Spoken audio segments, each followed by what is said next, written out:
She woke in a stranger's bed, in a stranger's fortress, in a body she didn't recognize as her own, and she couldn't remember her own name.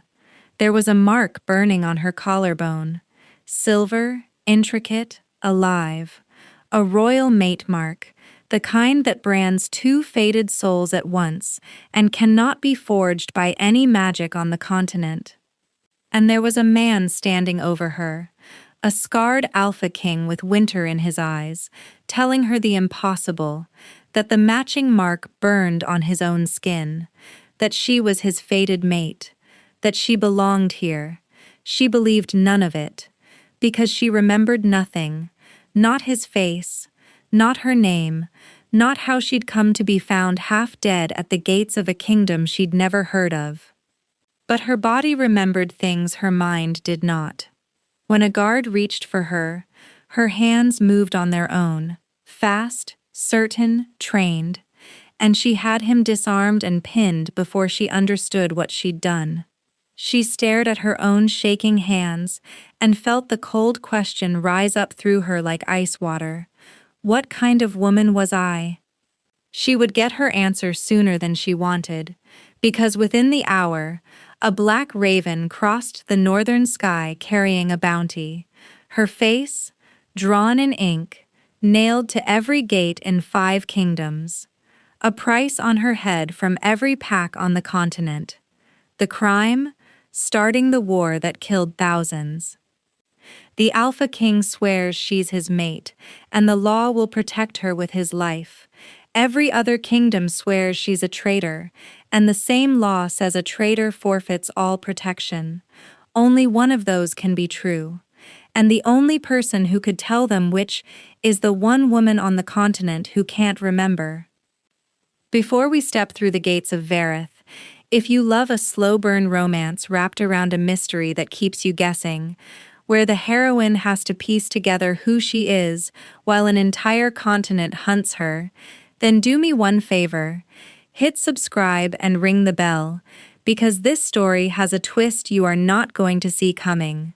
And drop the word remember in the comments so I know you're riding with me from the very first scene. Now, let's meet the girl who woke with no name. Chapter 1. The Girl at the Gate. The first thing she knew was the cold.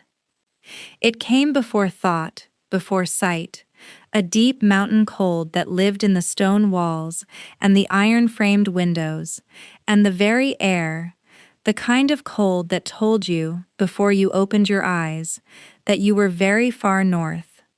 She lay still beneath a heavy fir, and she tried to remember how she had come to be beneath it, and she found nothing there at all. Not a room, not a road, not a name. She opened her eyes. The ceiling above her was dark timber, crossed with beams, hung with an iron chandelier of unlit candles. Firelight moved orange across it from a hearth she couldn't see. She was in a bed, a large one, carved, clearly a bed of some importance, in a chamber of gray stone that smelled of wood smoke and pine, and faintly, of something warm and animal that she had no word for but that her body seemed to recognize even when her mind did not. She sat up. Pain answered from a dozen places at once. Bruised ribs, a wrenched shoulder, a split lip she tasted when she pressed her tongue to it, and on her collarbone, just below the hollow of her throat, a slow, steady burn, as though a brand had been laid there and had never quite finished cooling. She looked down. Beneath the collar of the plain linen shift someone had dressed her in, a mark curled across her skin, silver, fine as frost on a window pane, intricate as script in a language she couldn't read. It was not a scar. It had no rawness, no scab. It simply glowed, faint and steady, warm to the touch, alive. She did not know what it was, but looking at it made her chest ache in a way that had nothing to do with the bruises. "You're awake."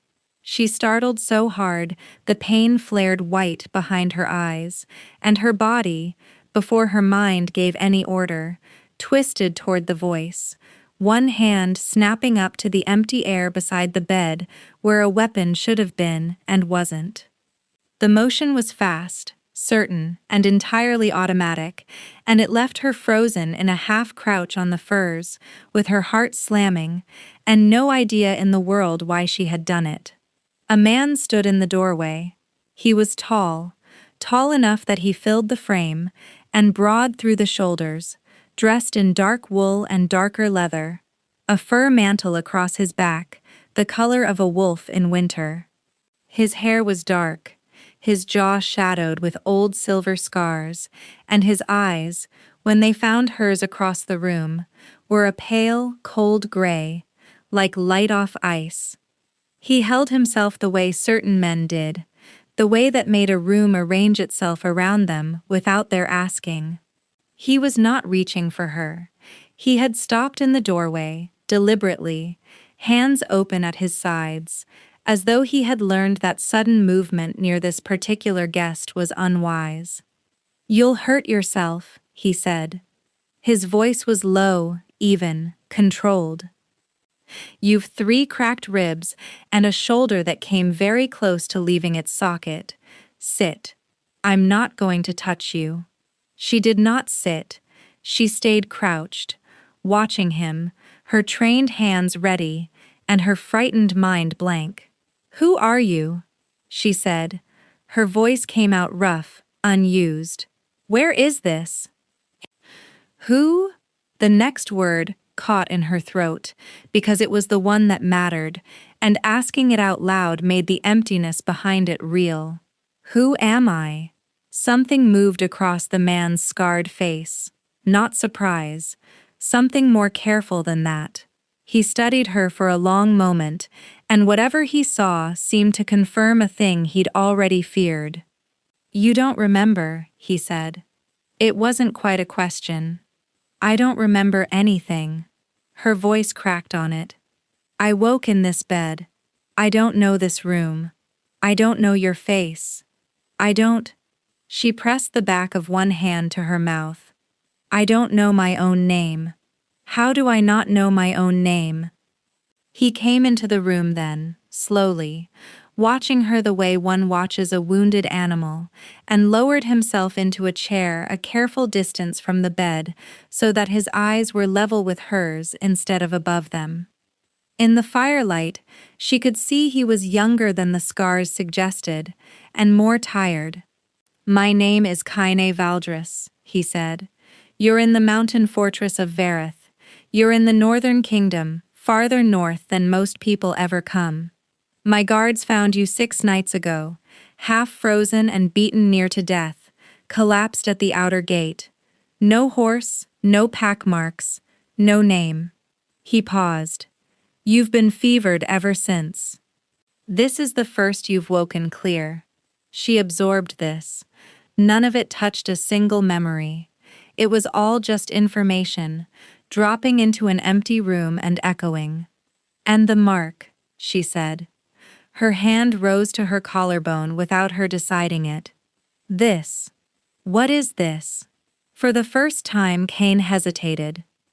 And then, with the air of a man who had decided that the truth, however impossible, was owed, he reached up and drew down the collar of his own dark tunic.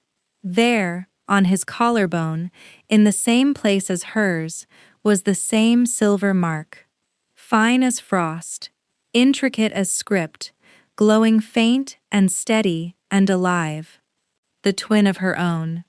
"It's a mate mark," Kaine said quietly. "A fated bond. It brands 2 souls at once, and it cannot be forged, cannot be faked, cannot be worn by anyone but the 2 it chose.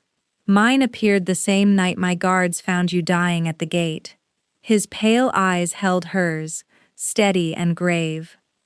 "Which means that whoever you were before you lost your name, whatever else you are, and there are people who will tell you that you are a great many terrible things, you are, by the oldest law on this continent, my fated mate."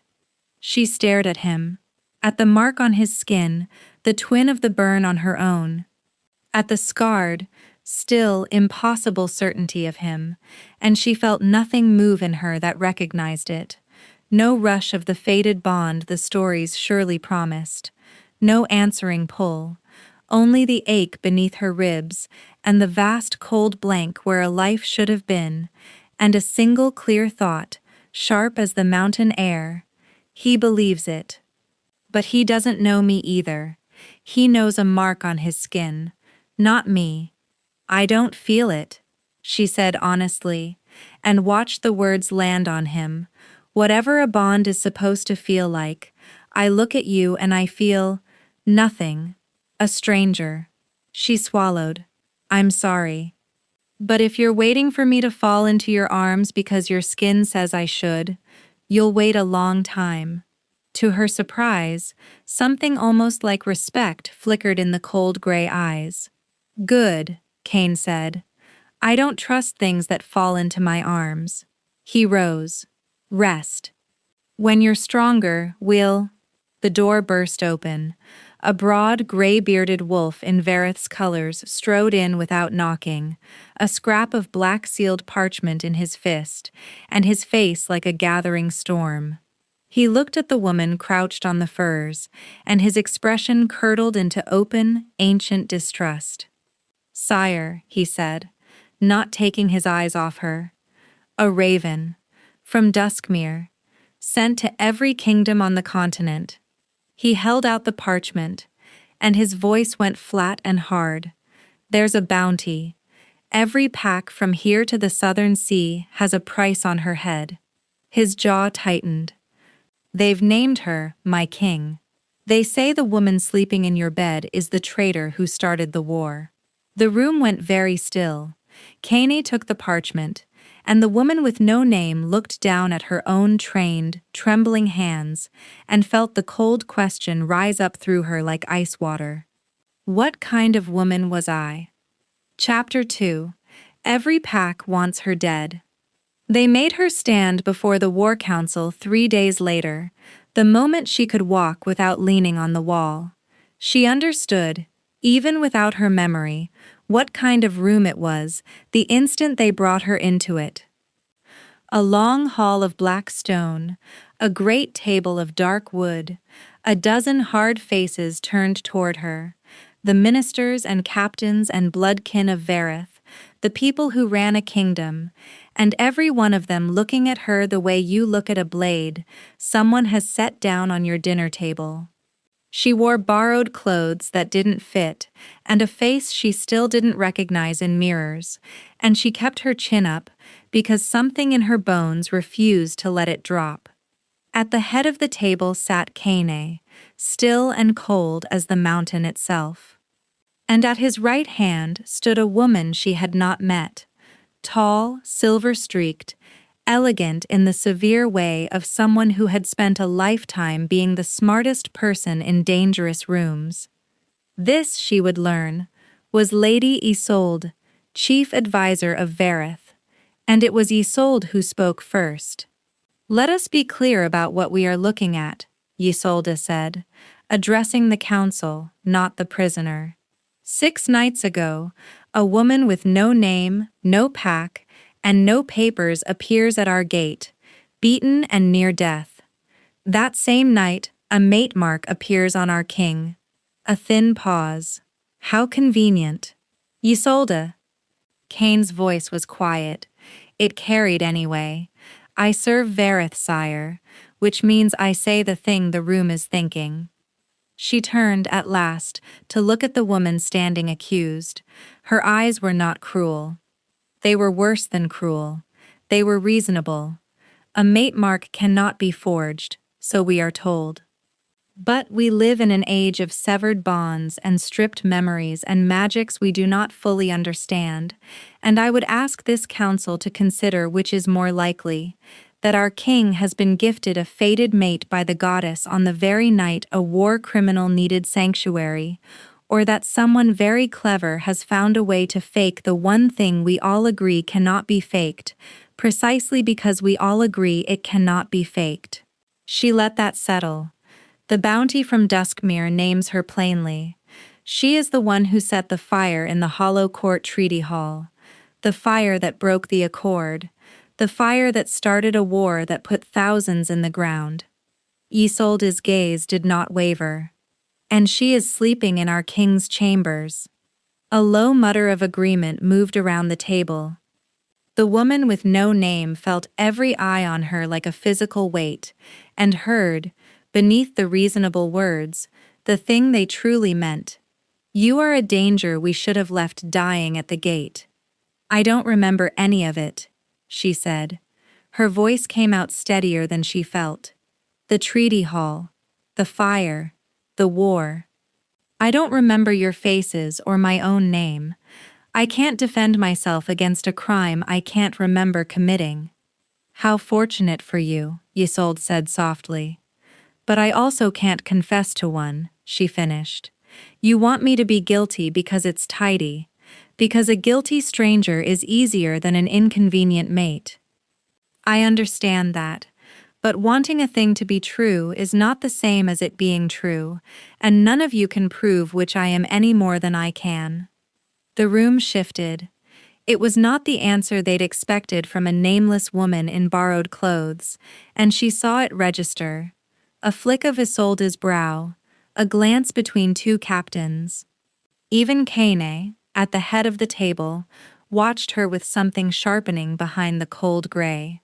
She has a serpent's tongue, said a captain down the table. A lean, hard man. Traitors always do. Sire, the answer is simple. We hand her to Duskmere, collect the goodwill, and let the accord decide her fate. We do not go to war over a woman who cannot even swear to us that she's innocent. And if she's the king's true mate, said Wren, and the woman turned, startled, to find that the voice belonged to a young healer near the wall, barely more than a girl, who had gone pale at her own daring but pressed on. If she's his true fated mate, and we hand her to her executioners on a rival's word, then we've broken the oldest law on the continent ourselves, and every pack will know Vareth trades its own bonded blood for goodwill.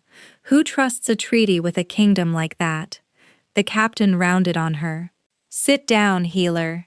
He rose as he said it, and his hand came down hard on the table, and he took one sharp step toward the accused woman, as though to seize her arm and remove her from the room himself.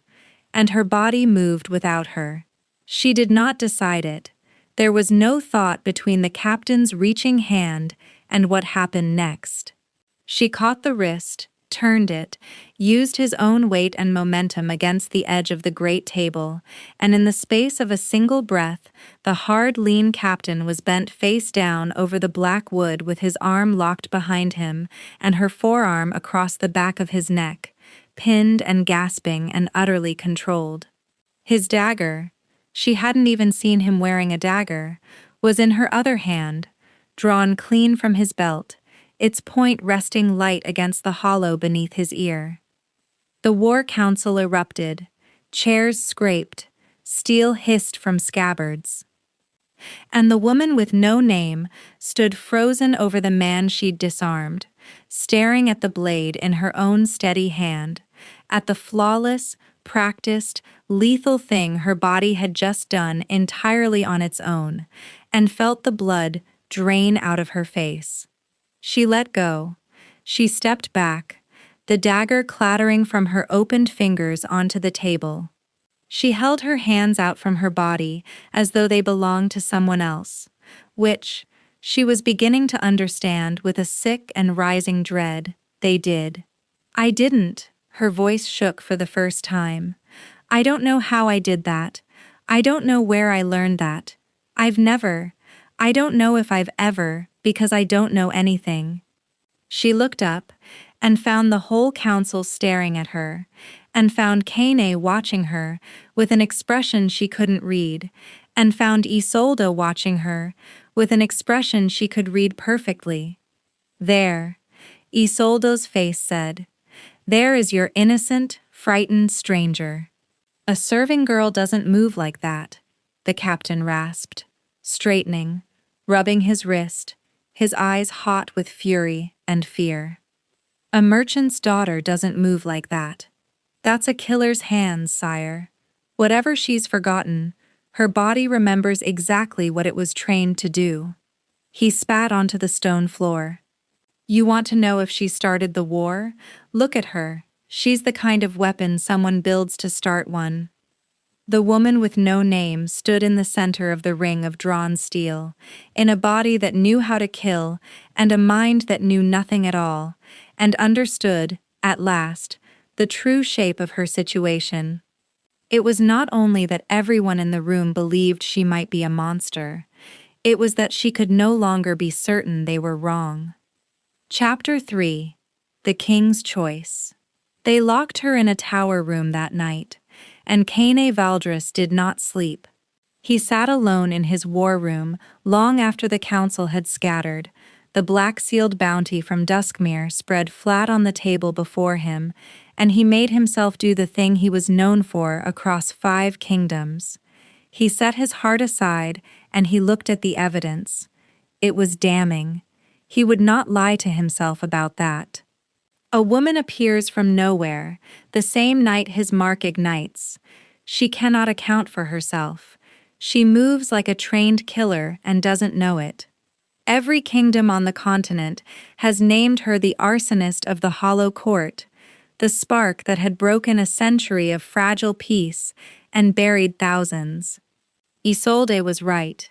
She was always right. That was what made her valuable and exhausting in equal measure. Every reasonable reading of the facts pointed to a single conclusion.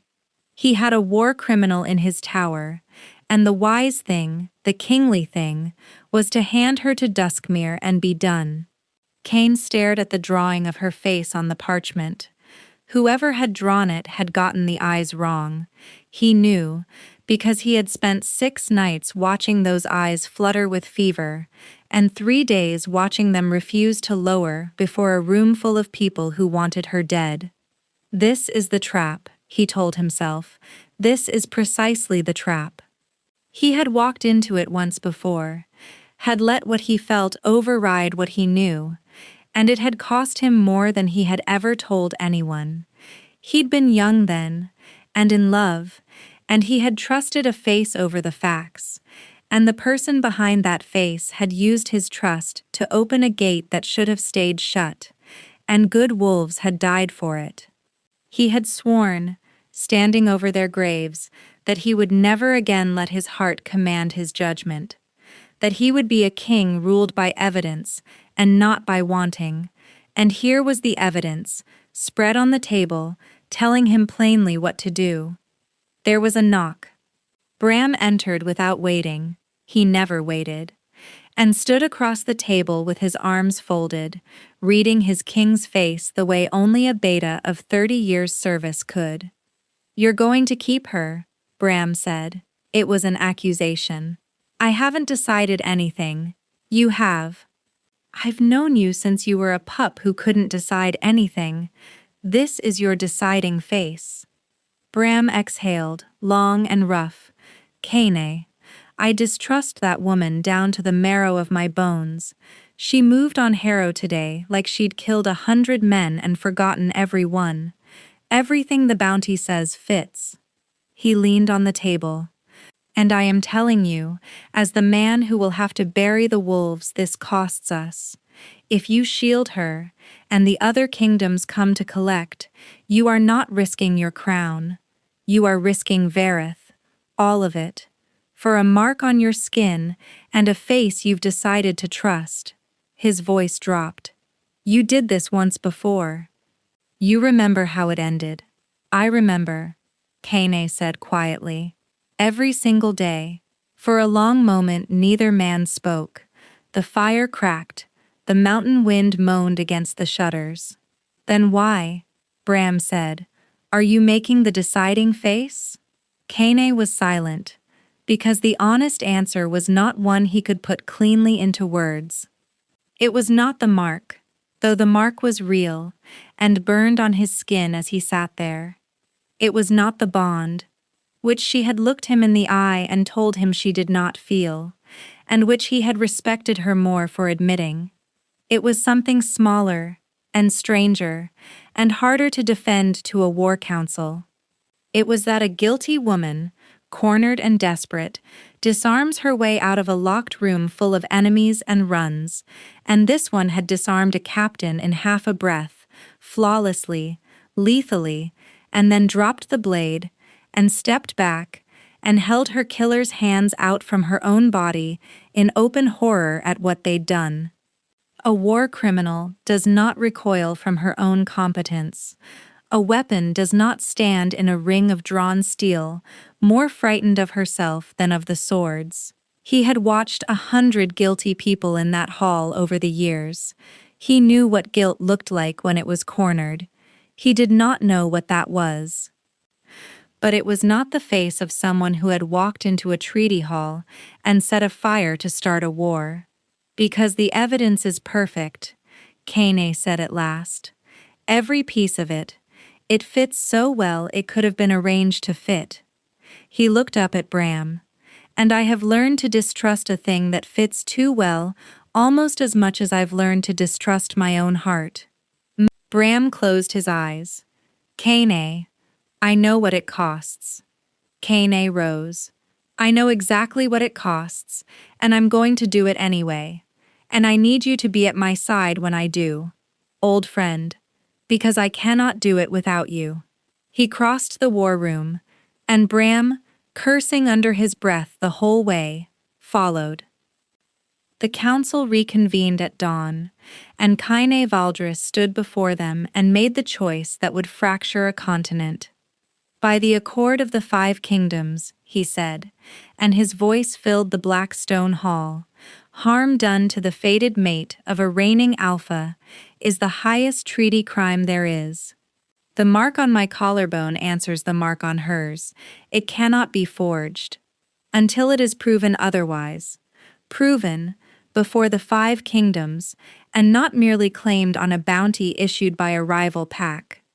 This woman is the fated mate of the King of Vareth, and she stands under the full protection of Vareth and of the accord itself. His cold gray eyes swept the room and stopped on Isolde. Let it be known to every kingdom on the continent, whoever comes for her comes through me. Isolde's face was carved from stone. Then you have just told 4 kingdoms that Vareth harbors the woman who started their war, she said softly. You understand that. You have chosen a stranger over the peace. I have chosen the law over a rival's convenient accusation, Kane said. If they can prove her guilt before the 5 kingdoms, I will hand her over myself. Let them prove it.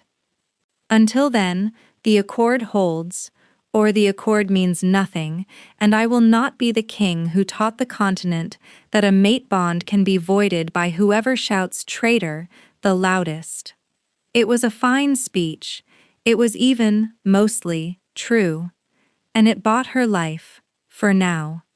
They brought her the word in the tower that evening. She listened to it in silence, this woman with no name, and when the messenger had gone she stood at the narrow window a long time, looking out at the black mountains and the cold stars, turning over the strangeness of a king who would stake his kingdom on a mark she couldn't feel, and a face she couldn't remember. She did not trust it. Kindness was a currency. Someone always meant to be paid. But she was too tired to solve it tonight, and the furs were warm, and for the first time in 6 days her body let her sleep without dreams. The dreams came later. She was in a great hall she had never seen, a hall of pale stone, hung with the banners of 5 kingdoms, filled with lords in treaty finery. And then the screaming started, and the smoke, and the orange bloom of fire climbing the banners, and bodies, and the terrible bright roar of it. And she was there, in the middle of it, in the burning treaty hall of the hollow court, on the night the war began. She woke bolt upright in the dark, drenched in sweat, her heart trying to break her cracked ribs from the inside, and one certainty burning in her mind clear as the mate mark on her skin. She had been there. Whatever else was true, whoever she was, whatever she'd done or hadn't, she had been in that hall on the night the fire started. And someone had gone to a great deal of trouble to make sure she couldn't remember why. Chapter 4. Blood Remembers. She told Ren first, because Ren was the only one who had ever looked at her without weighing her. The young healer came each morning to check her ribs and her shoulder, and each morning she talked, easily, warmly, filling the tower silence with the ordinary chatter of a girl who hadn't yet learned to be afraid of the wrong people. She talked about the fortress, and the coming winter, and her own hopeless crush on one of the stable wolves. She never once asked, "Did you do it?" And so, on the fourth morning, when the dream still had its claws in her, the woman with no name found herself saying, "I saw the fire. Last night, I was inside it."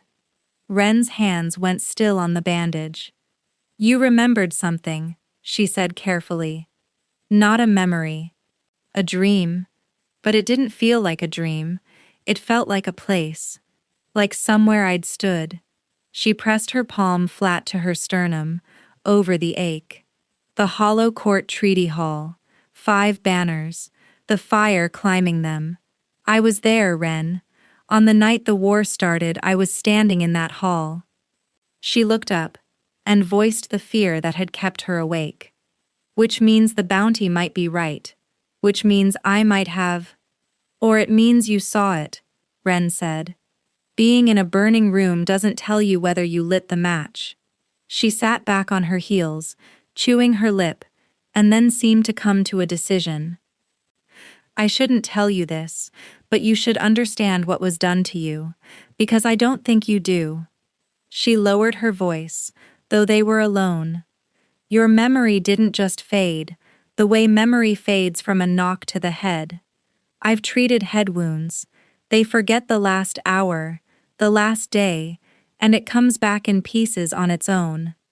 You've forgotten your entire life, clean, down to your name, and it isn't coming back." She met her eyes. "That's not a wound, that's a working. Someone stripped you, on purpose. With magic." The word landed cold in the tower room. Stripped. On purpose. "Then it's gone," the woman said. "Whatever I knew is gone." "No." And here Ren leaned in, and something almost like excitement lit her tired face. "That's the thing they don't tell you, because it's old lore, and half the packs have forgotten it. A wolf's deepest memories don't live only in the mind. They live in the blood. The mind can be stripped, but the blood keeps score. Everything you were, everything you learned, everything you saw, it's all still in you. It just can't get up to the surface anymore, because the road it used to travel has been torn out." She nodded at the older woman's hands, folded in her lap. "That's what happened in the council. Your mind doesn't know how to fight, but your blood remembers every hour of training it ever took, and when you were threatened, it answered without asking permission. That's blood memory. It's why you can pick a lock you don't remember learning to pick. It's why the dream felt like a place. The memories are still in there. They just have to claw their way up the hard way. Through instinct, through skill, through fragments. Through fire, apparently." The woman with no name sat very still. For 4 days she had lived in dread of her own emptiness, of being a monster who couldn't remember her crimes. But Ren was offering her something else entirely, not an empty room, a locked one, a life that hadn't been erased but hidden, and hidden, someone had decided, was worth the effort of a working most packs had forgotten how to do. "You don't hide something worthless," she said slowly. Ren blinked. "What? You don't strip a whole life out of someone's mind because they saw nothing." Her thoughts were moving now, fast and clear, in a way that felt, she realized with a chill, trained. "If I were guilty, if I'd set that fire, the packs would want me to remember it. They'd want a confession. You don't erase a criminal's memory of her own crime. You erase a witness's. She looked at Ren, and for the first time since she'd woken in the cold, something other than fear moved in her chest. Someone didn't strip my memory to protect me. They stripped it to protect themselves. Because I saw something in that hall they needed the whole world to forget. Ren stared at her. That, the healer said quietly, is either the truth or exactly what a very clever guilty woman would say to a very hopeful healer. A pause. Then, smaller. But I believe you, for what it's worth, which is nothing to a war council. I believe you. Then help me, the woman said. You said the blood keeps score. You said the memories claw their way up. Help me pull them up. Help me get back into that hall. They worked at it for 3 days, in stolen hours, in the quiet of the tower. Ren didn't have magic. She was a healer, not a mystic. But she knew the body, and she knew that blood memory surfaced most in the seams between waking and sleep, in the moments when the guarded conscious mind loosened its grip. So she taught the woman with no name to breathe herself down into that seam and stay there, on the threshold of dream, and to reach for the fire without flinching away from it. It was brutal. Most of what came up was noise, heat, screaming, the taste of smoke, the animal terror of a body that had been in real danger and remembered the feeling long before it remembered the facts. 3 times she surfaced retching. Twice she surfaced weeping and couldn't say why. Cain came once, uninvited, and stood in the doorway watching her fight her way through it with his jaw set and his cold eyes doing something they were not supposed to do, and left again without a word, and she was too deep in the fire to notice. And then, on the 3rd night, a fragment came up whole. She was in the burning hall. The banners were alight, and she was not standing frozen, not fleeing, not lighting anything. She was low, crouched in the smoke, and her arms were around someone. A body, a lord in treaty finery, unconscious or dead, and she was dragging him, hauling him with all the trained strength in her forgotten limbs, across the burning floor toward a door, choking, refusing to let go, pulling him out of the fire. She surfaced with a cry and Ren's hands on her shoulders, and she was shaking, and she was, impossibly, in the middle of the terror, beginning to laugh, a cracked and desperate sound. I wasn't setting it, she gasped. Ren, I wasn't the one who said it. I was dragging someone out.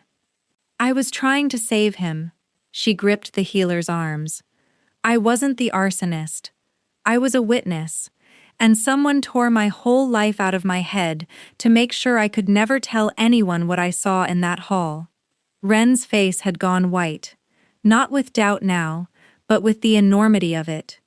Then whoever they were, the healer whispered, whoever set that fire and stole your mind to bury it, they're still out there, still free, still counting on you never remembering their face.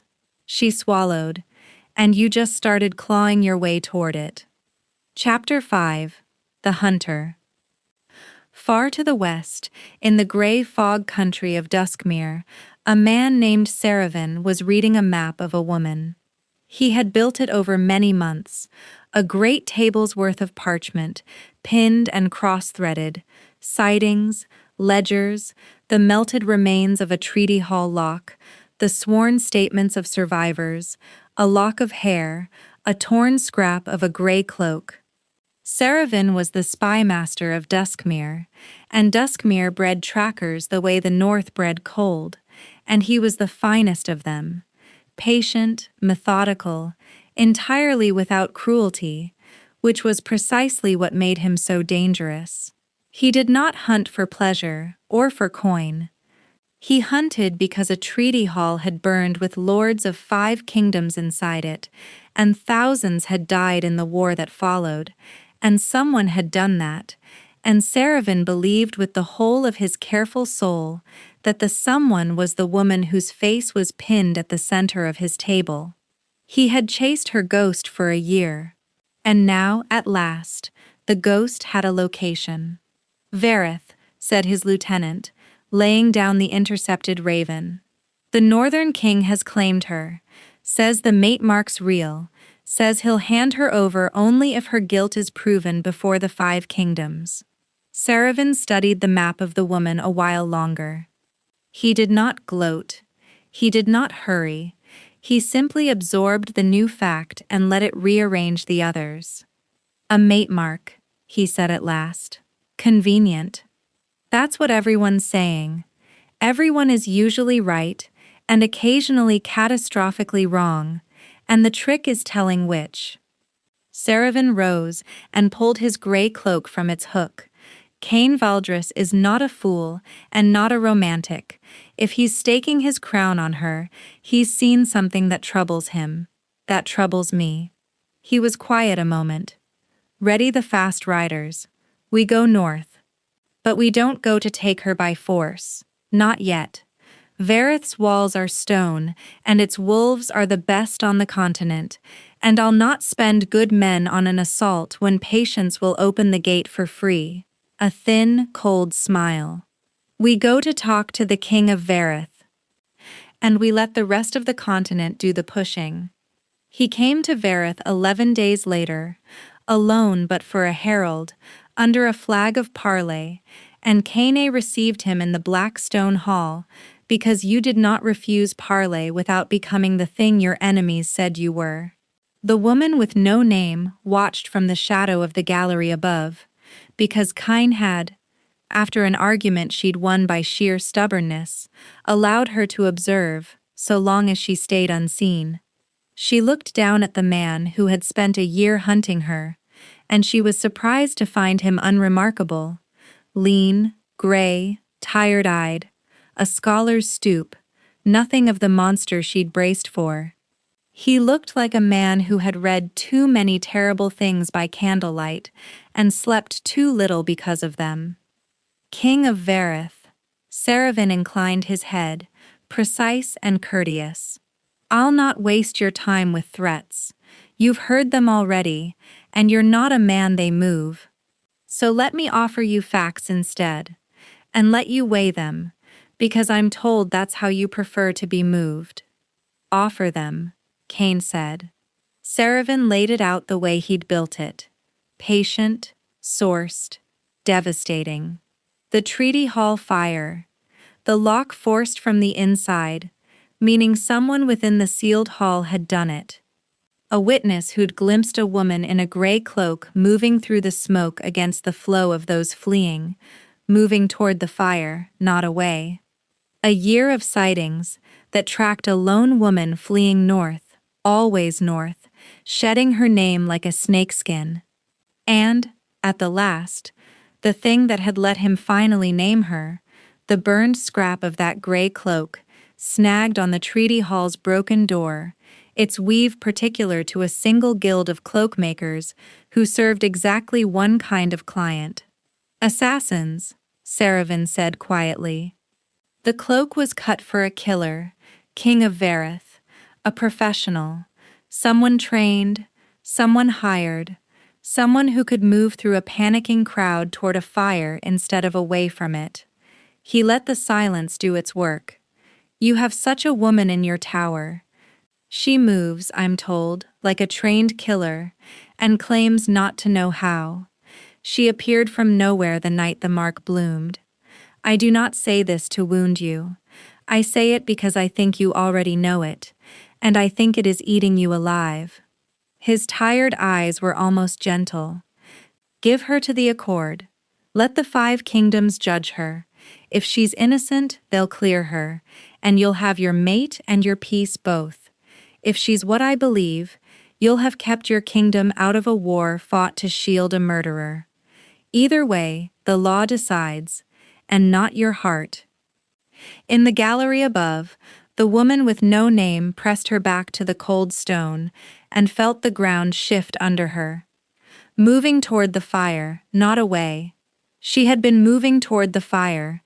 She'd remembered it, the crouch, the smoke, the dragging. But Saravin's story wrote that same motion as guilt. A cloak cut for a killer, trained hands. Every single fact he'd laid down was true, and every single one of them fit the monster as well as it fit the witness, and she understood, with a lurch of vertigo, that this was the trap in its purest form. The truth and the lie were built from the exact same stones. Down in the hall, Kane was silent for a long moment. "Your case is very good," he said at last. "It is nearly perfect. That is what troubles me about it." He rose. "I've said my terms, and I'll hold to them.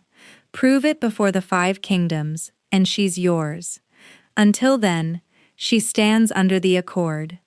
Something shifted in Saravin's tired face. Not anger. Something worse. Regret. "I hoped you'd say that," he said quietly.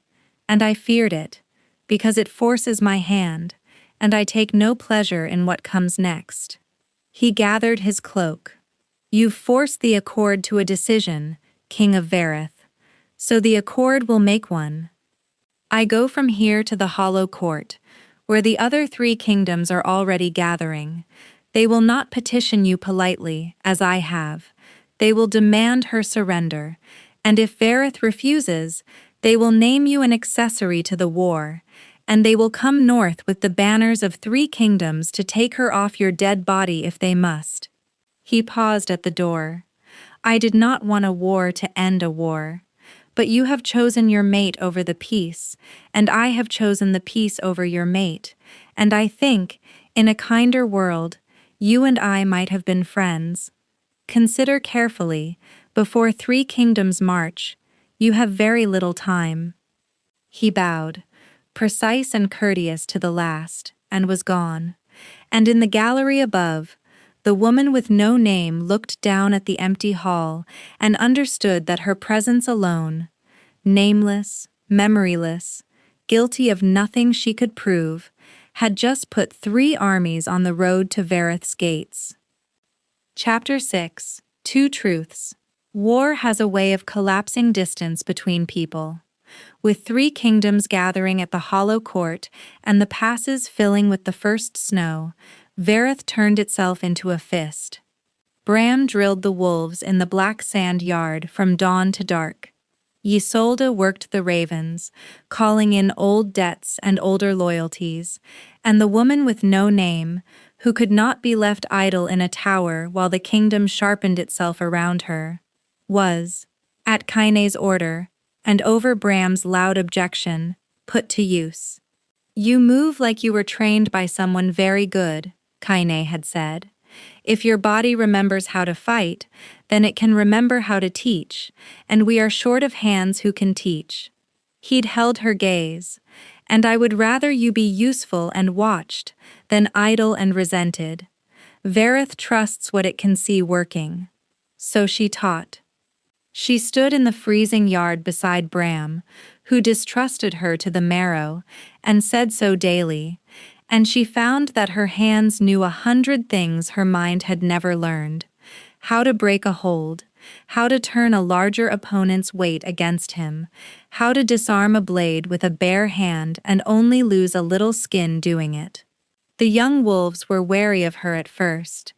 Then they were fascinated. Then, slowly, without deciding to, they began to like her. The nameless woman who could put a 200-pound warrior on his back and then laugh and offer him a hand up. Bram watched it happen, with the sour expression of a man whose distrust was being eroded against his will, and hated it, and could not stop it. "You fight like an assassin," he told her flatly one evening, as they walked the wall together in the blue dusk. It was not a compliment, it was a test. "I know," she said. "It frightens me more than it frightens you." She looked out at the mountains going dark. "Every day I find another thing these hands know how to do, and every one of them is a thing you learn to hurt people. Saravan says my cloak was cut for a killer. He's not wrong that I was made into something. I just don't know yet what I was made for. She turned to him. You want me to swear I'm not what the bounty says? I can't. I don't have the memory to swear on. All I can tell you is that when I dream of that hall, I'm not lighting the fire. I'm dragging a man out of it. Believe that or don't. I distrust me too, in your boots. Bram walked a while in silence, then gruffly, That's the first thing you've said that I halfway believe. A liar builds you a story. You keep telling me you can't. He grunted. Doesn't mean I trust you. Means I've stopped wanting to throw you off this wall. Consider it progress. It was, from Bram, nearly a declaration of love. Cain came to her that night, in the small hours, because neither of them was sleeping. He found her on the tower stair, wrapped in furs against the cold, watching the far southern horizon where, too distant to see, but impossible to forget, 3 kingdoms were gathering to march. He sat beside her without a word, and for a while they simply shared the cold and the dark, 2 people carrying the same impossible weight from opposite ends. You should hand me over, she said finally. You know that. Bram knows it. Isolde has known it from the first hour. She kept her eyes on the horizon. You're going to spend the lives of your wolves. Ren's stable boy, the young ones I taught to fall without breaking their wrists. You're going to bury them in the snow, for a woman who can't even tell you she's worth it. That's not a king's choice, Cain. That's a fool's. Probably, Cain said. She turned to look at him, thrown by the honesty of it. I told you I did this once before, he said quietly, still watching the dark. Trusted a face over the facts. I've let you think it was only a mistake. A young man fooled by love. It was worse than that. His jaw worked. The person I trusted knew exactly what my trust was worth, and spent it. Opened a gate in the night. Wolves I'd known since I was a pup died on the stones because I'd decided my heart saw truer than the evidence, and I swore, standing over them, that I would never again let what I feel overrule what I can prove, that I'd be a king of evidence and never a fool of the heart again. He finally looked at her, and now here you are, and every scrap of evidence says give you up, and I find I can't. Do you understand why that terrifies me? It isn't that I might be wrong about you. It's that I might be making the same mistake I buried men over, and I can't tell the difference from the inside. That's the thing that keeps me on this stair at night. Not the 3 kingdoms, the fear that my heart is lying to me again, and I've forgotten how to hear it. She understood, then, the shape of the thing between them, not a fairy tale bond, not a mark humming them toward each other, but something harder and truer. 2 people who could not trust the very instrument they most needed. He could not trust his heart. She could not trust her instincts. And here they were, on a cold stair, each holding the broken compass the other most needed to borrow. Then let me carry that one, she said. Her voice was rough. You can't trust your heart. Fine. I don't need you to trust your heart. I need you to trust the evidence. And the evidence, if you dig it up honestly, is going to clear me or damn me on its own, without your heart getting a vote. She held his pale eyes. I'm not asking you to feel a bond I can't feel either. I'm asking you to help me find out what I saw in that hall, not because you love me, because it's true, and the truth doesn't care what either of us feels. Can you do that? Can you help me chase the one thing that doesn't lie? Something eased in Kaine's face, the first thing that had eased there in weeks, as though she had handed him, at last, a way to do the impossible thing his heart wanted without betraying the oath his grief had sworn. Yes, he said, that I can do. And the mate mark on both their collarbones, unbidden, warmed at once, a low, matched glow in the dark, and for the first time she felt it. Not a compulsion, not a pull, just a quiet, answering warmth. There and gone, like a hand briefly finding another hand in the black. She caught her breath. She did not lean into it, but she did not pull away from it either, and Kane saw that too, and neither of them said a word about it, which was somehow more than words would have been. The moment held. Then boots on the stair below, Bram, taking the steps 2 at a time, a lit torch in his fist and something raw in his face. Kane, you need to see this, both of you. He held up a battered ledger, its cover stamped with the neutral gray sigil of the Hollow Court. I've been pulling every record I could bribe out of the neutral ground, trying to build her a defense, and I found the bounty. The first bounty. The very first notice that ever named a gray-cloaked woman for the Treaty Hall fire. His knuckles were white on the ledger. It's dated, Kane. Sealed and dated by the Hollow Court's own clerks. He looked at the woman with no name, and for the first time there was no distrust in it at all. Only a kind of dawning horror. It was issued 4 days before the fire. The stair went silent.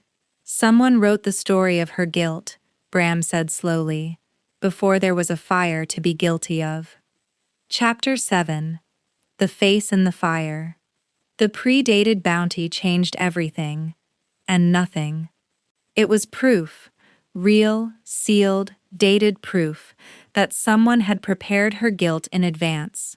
You did not write a bounty for a fire 4 days before the fire unless you knew the fire was coming and knew who you meant to blame for it.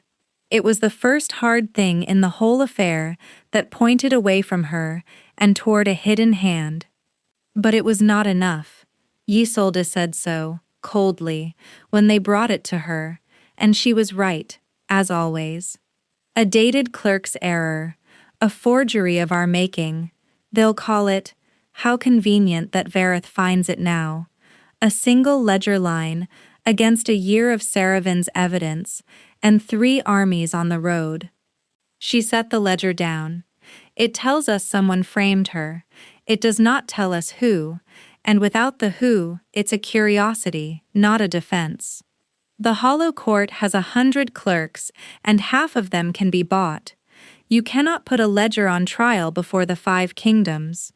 She looked at the woman with no name, and something in her severe face had shifted, not to warmth but to a grim, reluctant engagement. There is only one witness on this continent who saw who set that fire, and she is standing in this room with a hole where her memory should be. If you want to win this, you don't need a better ledger. You need her to remember the face. So they went back into the fire. Ren led it, but this time Kane stayed.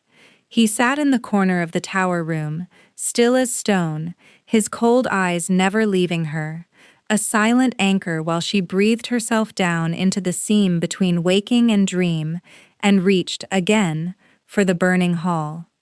It was worse now, because she was closer. The fragments came faster and sharper. The heat, the banners alight, the man in treaty finery she dragged across the floor, the taste of smoke like a coin under her tongue. She pushed through it. She had learned the shape of it now.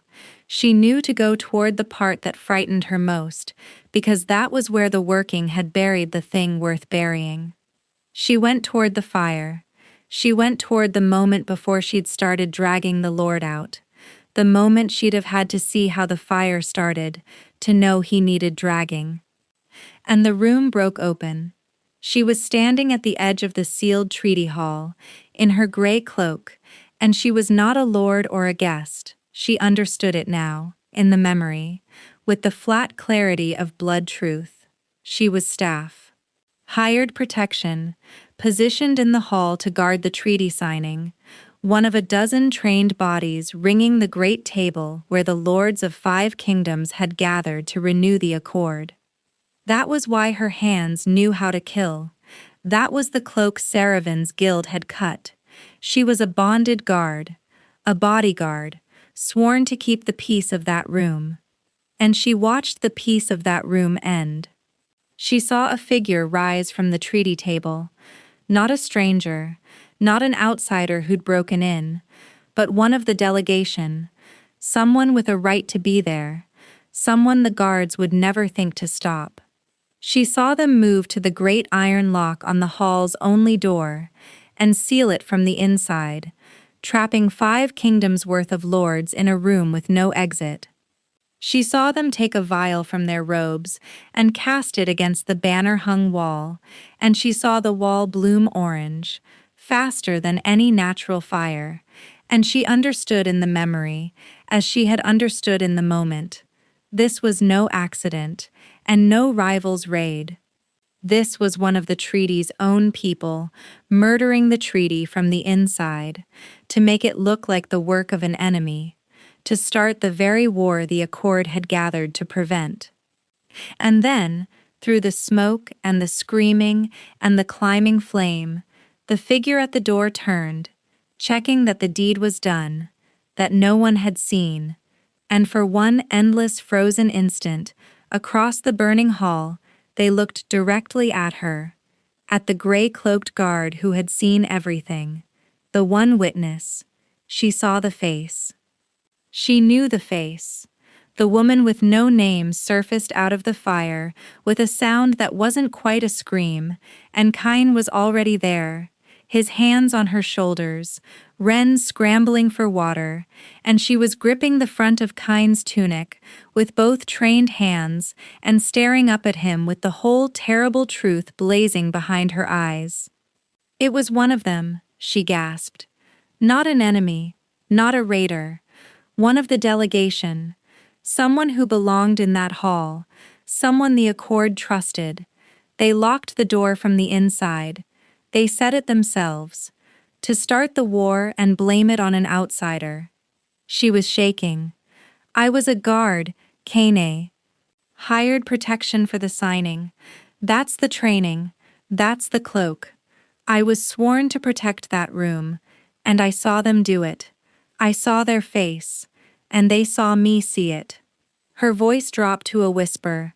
That's why I'm not dead and not free. You don't kill a witness quietly if you can use her. They stripped my memory, dressed the whole thing so every clue pointed at me, and turned the one person who could name them into the continent's most wanted criminal. Who'd ever believe the arsonist's own accusation? They didn't just silence me. They made me the scapegoat. The face, Kane said, very low, his hands tight on her. You saw the face. Whose? And she opened her mouth to say the name, and the name was there, right there, on the surface at last. A face she knew, a face with power in the present, a face that... The tower door slammed open. Isolde stood in it, white to the lips, a raven's message crushed in her fist. They're here, she said. Saravan didn't go to the Hollow Court to petition. He went to lead. The 3 Kingdoms' vanguard came up the passes under cover of the snow. They're at the outer wall now, and they've come with a writ from the Accord itself. Her eyes went to the woman with no name. They're not asking Vareth to surrender her anymore. They have a legal warrant to take her by force for judgment at the Hollow Court. If Kane refuses it, he's an outlaw, and every kingdom marches. If he yields it, she couldn't finish. Below them, horns sounded, many horns, cold and huge, ringing off the black mountains. And in the chaos of the next hour, the wall breached at the undefended sally port someone had left unbarred, the corridors flooding with Duskmere trackers, Bram roaring for the guard, Kane's blade drawn. They came for her. They cut her out from Kine's side, in a crush of bodies she could not fight her way clear of even with her trained and lethal hands, and clapped her in silver-lined irons that dulled her blood memory to fog, and dragged her out through the snow toward the waiting column.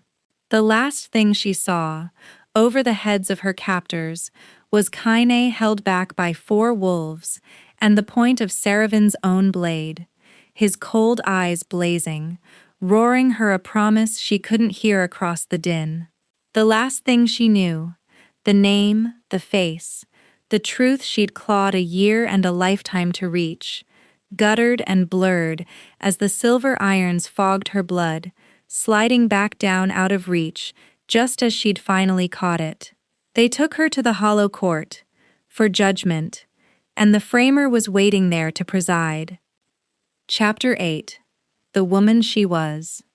The silver irons made a fog of her, but they could not make a fool of her. They took her south for 4 days in a barred wagon, the silver-lined manacles dulling her blood memory to a gray murmur. The name she'd fought so hard to reach sunk back below the surface where she couldn't grasp it. But her mind was her own, the ordinary, waking, reasoning mind, and that they could not chain. And so, jolting south toward her own judgment, she did the only thing left to her. She thought, "They didn't kill me at the wall. They could have. In the crush, a blade in the ribs, blame it on the fighting. No one would have questioned it. But they hadn't. They'd taken her alive, in irons, to a public trial. Which meant the framer still needed the thing they'd needed from the start, not her death, but her discrediting. A dead scapegoat is a martyr somebody might one day investigate. A scapegoat who is tried, condemned, and executed before the 5 kingdoms with her own guilt proven. That scapegoat closes the book forever. The framer didn't want her silent. They wanted her convicted, which meant she had, however briefly, a strange and terrible leverage. They needed the trial to go a certain way, and a trial had 2 sides. It was Saravin who rode beside the wagon most, and Saravin she worked on. He did not gloat. He never had. He rode gray and tired in the falling snow, and when she spoke to him through the bars he listened, because listening was his trade, and he was too good at it to stop for the sake of comfort. "You built your whole case on a woman moving toward the fire," she said to him on the 3rd day. A gray-cloaked figure, going against the crowd, into the smoke, when everyone else ran out. "You called it the killer returning to admire the work. The proof of a murderer." She held his tired eyes through the bars. "Did it never trouble you, Saravin, that an arsonist who'd just started a fire and locked the doors would linger? Would go back into the sealed room she'd just condemned? That's not what a killer does. A killer sets the fire and runs, going toward the flames, against the crowd. That's what a guard does. A bodyguard, sworn to that room, trying to pull the people she failed to protect out of it." She let it land. "You're the finest tracker on the continent. You noticed that woman move toward the fire because it was strange. You just filled the strangeness with the story you already believed. Fill it with the other one. See if it doesn't fit better." Saravin said nothing, but he did not ride away either. And that night, when they made camp, she saw him sitting apart from his men with his year-old map of her spread on his knees by the firelight, reading it again. The same facts, looking for the other story. On the 4th day she gave him the thing that broke it. "The lock on the treaty hall door," she said. "Your own evidence, forced from the inside. You told the King of Vareth so yourself. I heard you, from the gallery."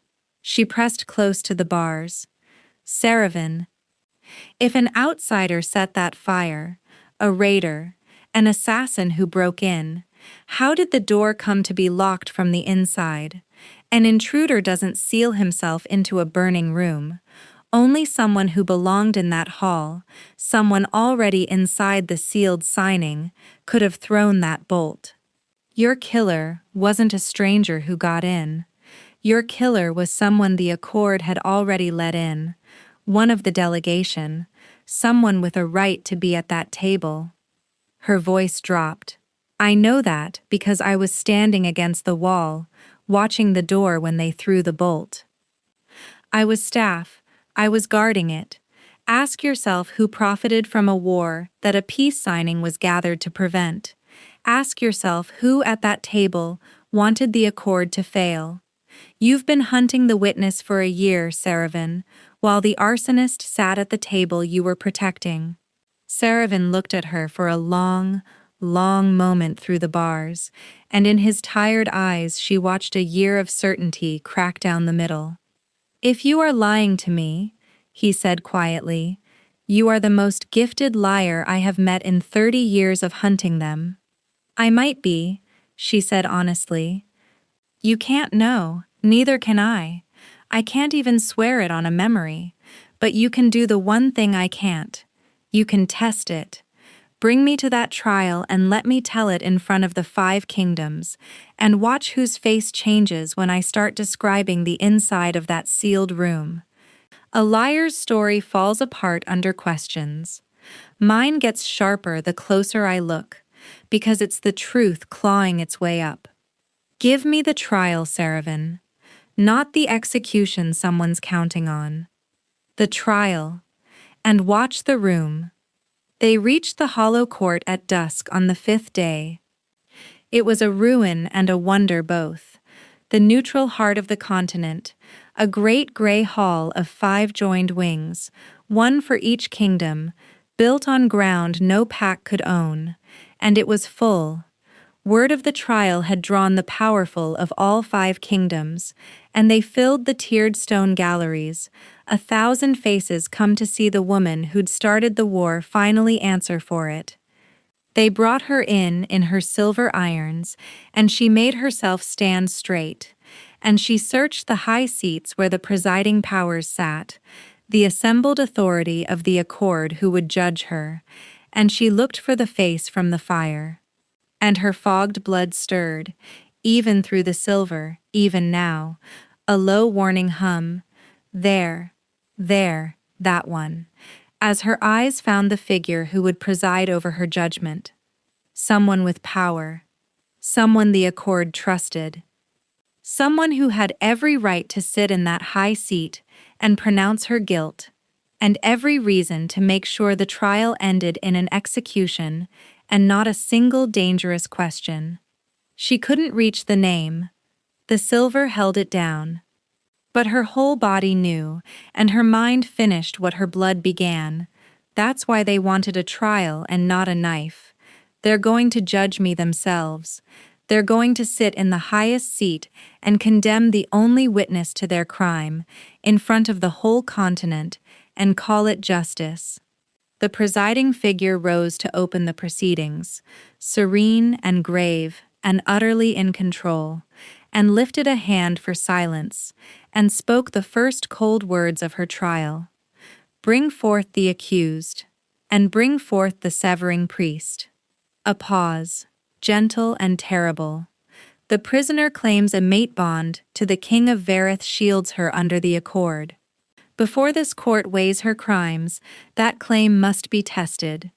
We will sever the mark, here, publicly, and see whether the goddess truly bonded 5 kingdoms' murderer to a king. A thin, merciful smile that did not reach the eyes. If the bond is false, it will part like thread, and she stands here a common criminal. And if by some chance it is true, the smile did not waver, then the severing will simply prove she was never worth a war, and spare us all the trouble of one. A murmur ran through the galleries, and the woman with no name understood the last piece of the trap snapping shut. Severing the mate mark wouldn't only strip away her one legal protection. It would shatter her mind. Everyone knew what severing did to those who survived it, and take with it every fragment of blood memory she'd clawed back. The whole burning hall, the whole locked door, the whole face, gone forever. They weren't going to let her testify at all. They were going to sever the mark, wipe the witness clean in front of the continent, and then try the empty shell that was left. Somewhere far to the north, she knew, Kaini was riding. She did not know if he was close. She did not know if he was even alive. The severing priest stepped forward with the silver blade and reached for the glowing mark at her throat. Chapter 9. The Trial of 5 Kingdoms.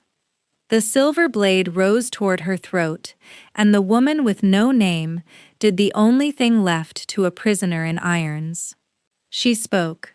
"You're in a great hurry to sever a mark," she said, loud, clear, pitched to carry to the highest gallery, the voice of someone who had once been trained to command a room full of dangerous people.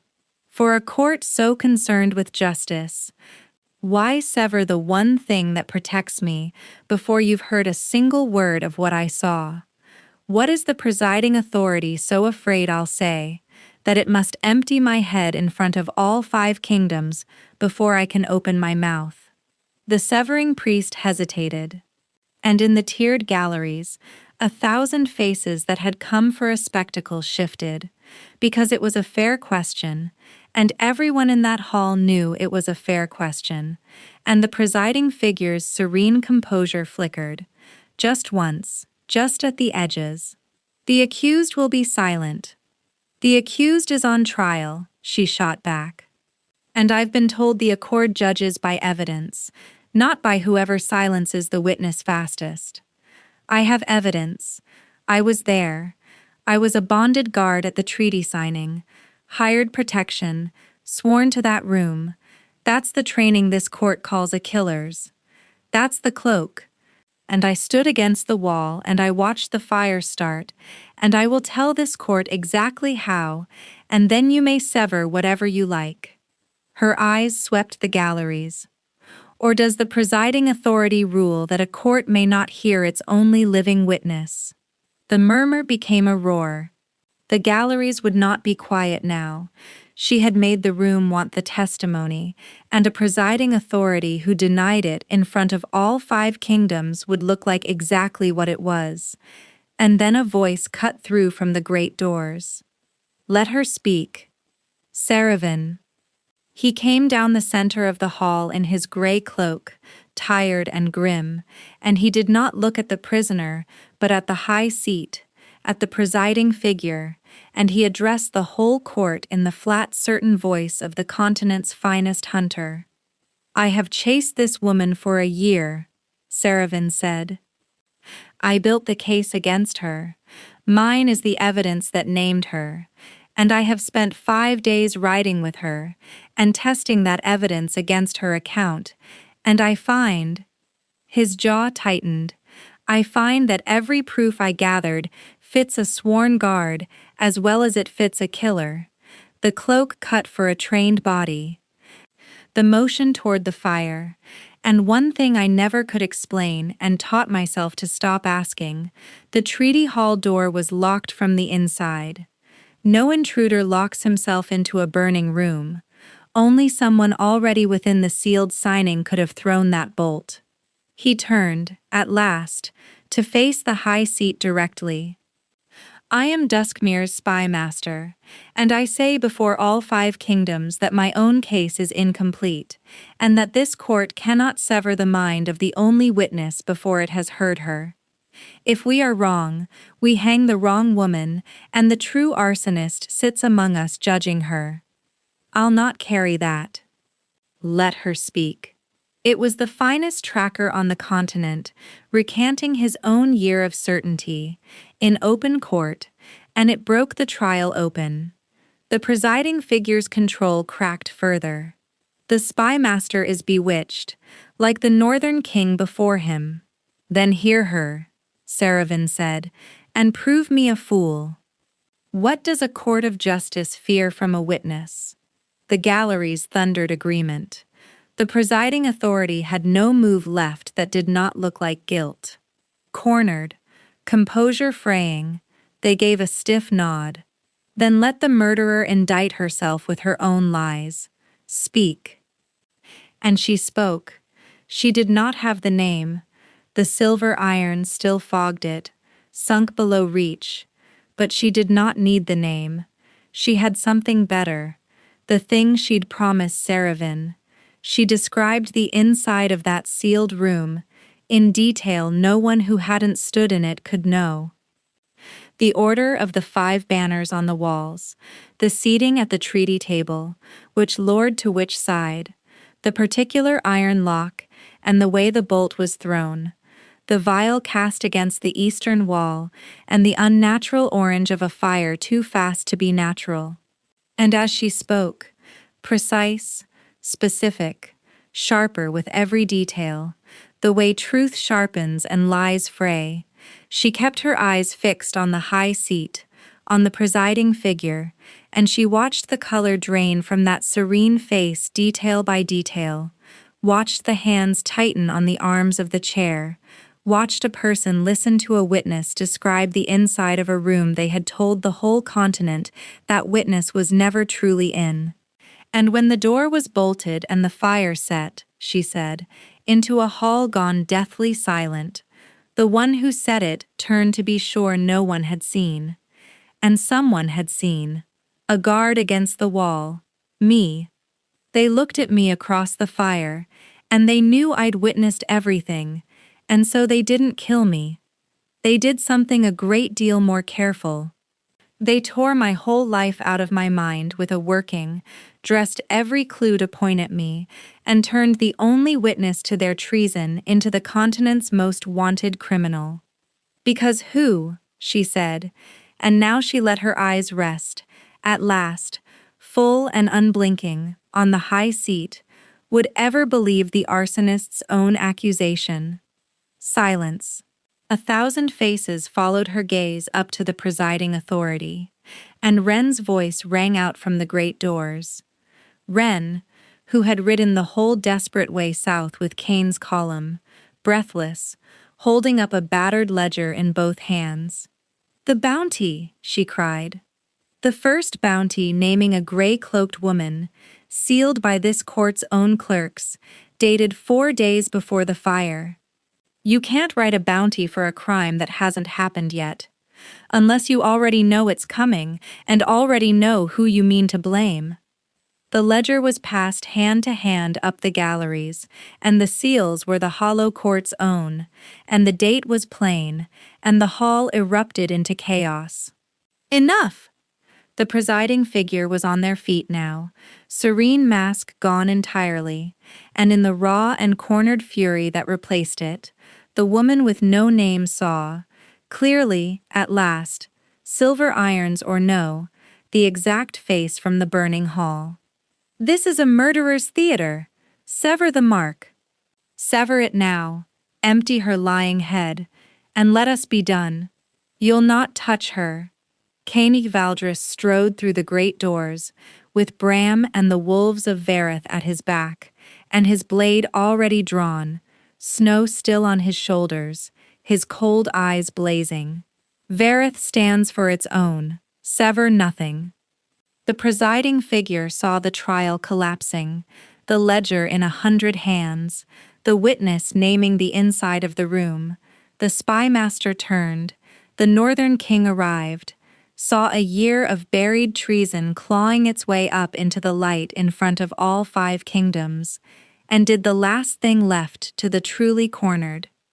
They seized the severing priest's silver blade themselves and lunged for the glowing mark at her throat, to cut it, to shatter her mind, to destroy the witness and the evidence in one final stroke, testimony and truth and all, before the whole thing could be proven.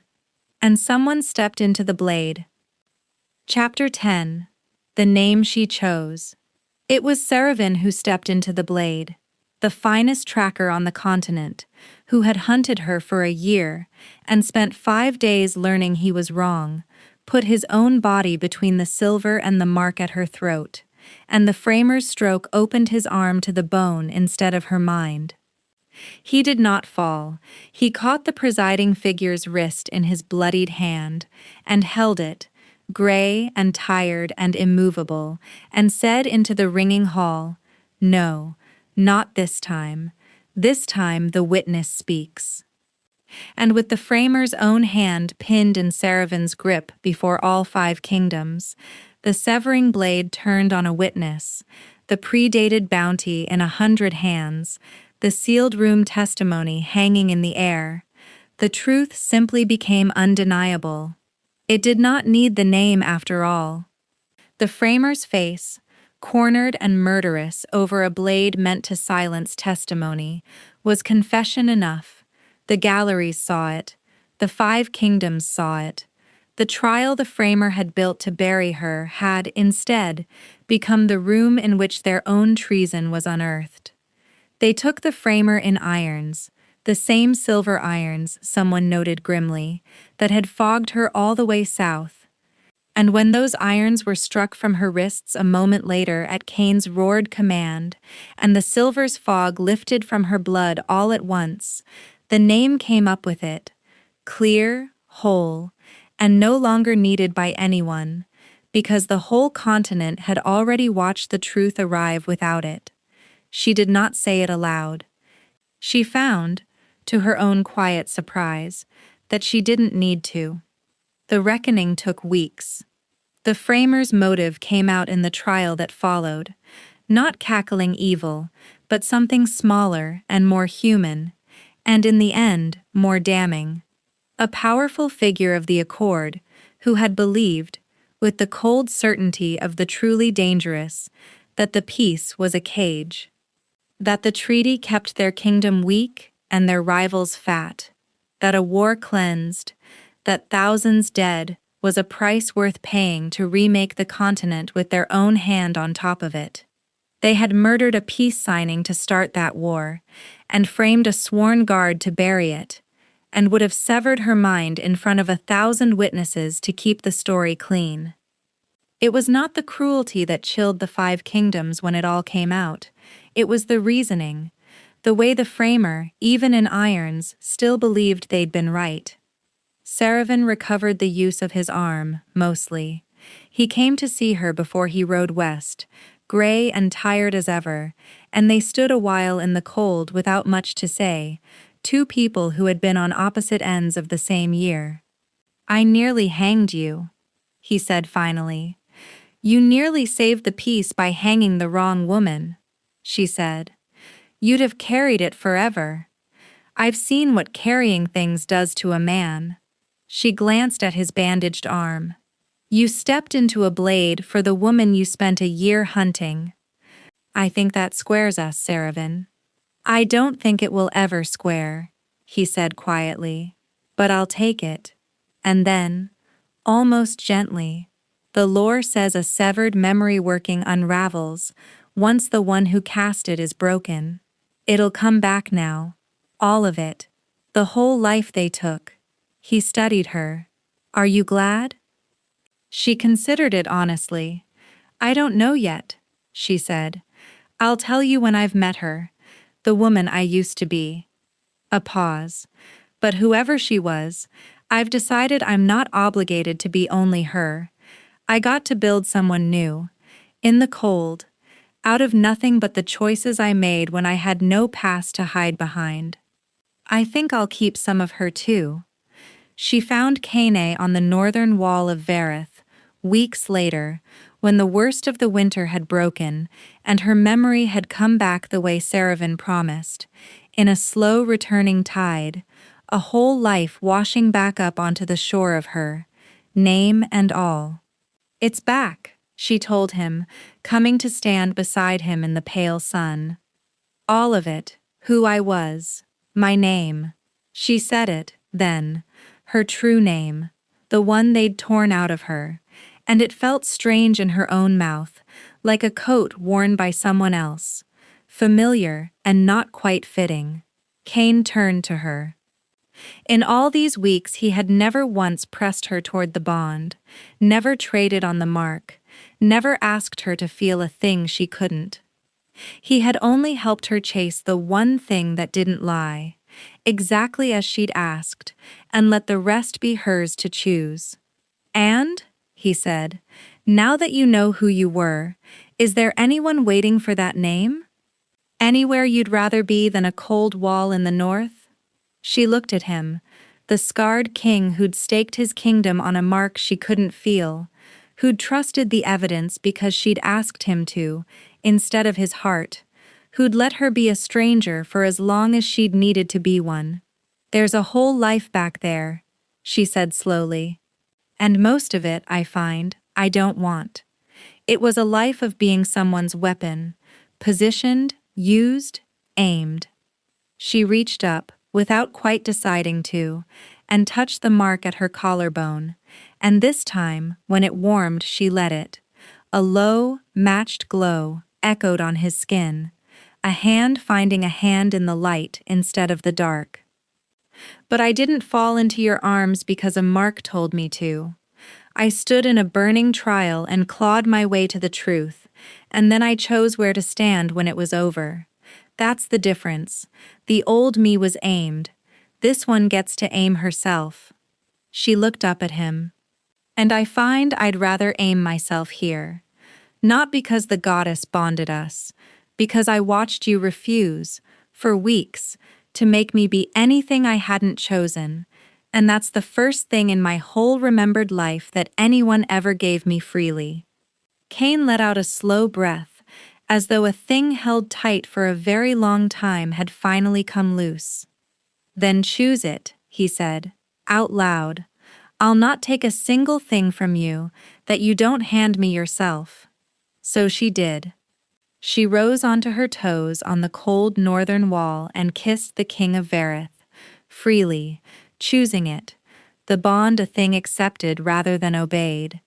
And the two matched marks glowed warm between them, and for the first time since she'd woken in a stranger's bed with a hole where her life should be, the woman who had chosen her own name felt, entirely, like herself.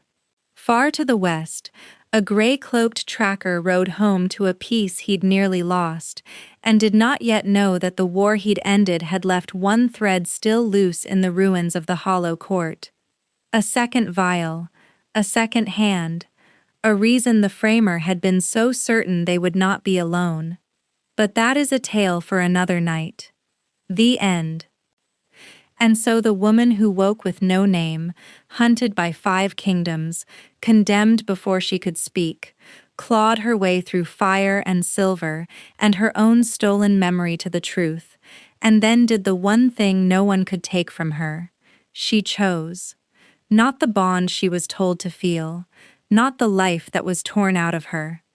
She chose where to stand and who to be, and she aimed herself, at last, at something she wanted. But I have to know what you think. Was Cain right to stake his entire kingdom on a mark she couldn't even feel? To risk 3 armies and every wolf under his command on a stranger the whole continent called a traitor? Was that the choice of a good king, or a reckless one who got lucky? Tell me in the comments. I genuinely want to know where you land on this, because I go back and forth myself. Until next time, trust the truth, not the story someone hands you, and never let anyone tell you which name you're allowed to answer to.